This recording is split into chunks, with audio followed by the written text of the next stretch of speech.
رک جاؤ، جنت کی حوروں پر یہ سوال جب مولا علی علیہ السلام سے کیا گیا تو پوری محفل خاموش ہو گئی۔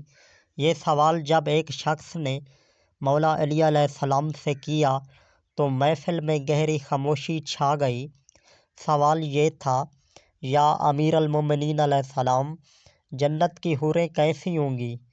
کیا وہ دنیا کی عورتوں جیسی ہوں گی؟ کیا انسان انہیں پہچان سکے گا یا کوئی نوری مخلوق ہوں گی؟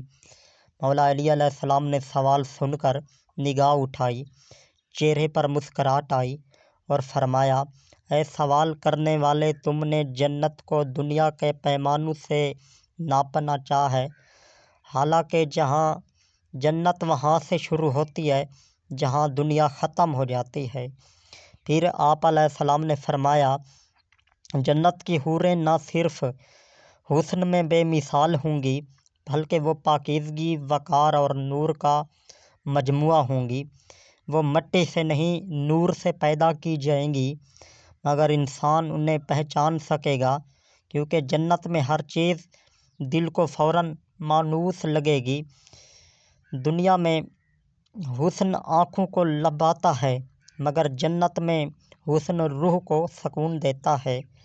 وہاں دیکھنے سے زیادہ محسوس کیا جائے گا، وہاں پہچان نام سے نہیں سکون سے ہوگی۔ مولا علی علیہ السلام نے ایک بات ایسی بھی کی جس نے سننے والے کے دل ہلا دیے۔ تم حوروں کے بارے میں پوچھتے ہو، مگر تم نے کبھی یہ سوچا کہ جنت میں خود انسان کو کیسا بنا دیا جائے گا؟ وہاں انسان کا جسم بھی نوری ہوگا، نگاہ بھی پاک ہوگی، دل بھی حسد اور خیش سے آزاد ہوگا۔ جنت کی نعمتیں صرف انسانوں کے لیے نہیں، وہ روح کی تکمیل کے لیے ہیں۔ وہاں نہ کوئی کمی ہوگی، نہ کوئی حسرت۔ جو ملے گا وہ تمہاری سوچ سے بڑھ کر ہوگا۔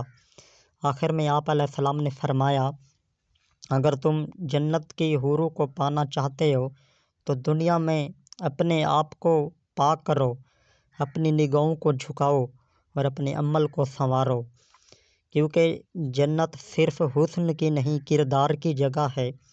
یہ سن کر وہ شخص خاموش ہو گیا، کیونکہ اسے اندازہ ہو گیا تھا کہ جنت کی حقیقت سوالوں سے نہیں، عمل سے کھلتی ہے۔ جنت کی حوریں ایک وعدہ ہیں، مگر جنت خود ان لوگوں کے لیے ہے جو دنیا میں خود کو بہتر بنا لیتے ہیں۔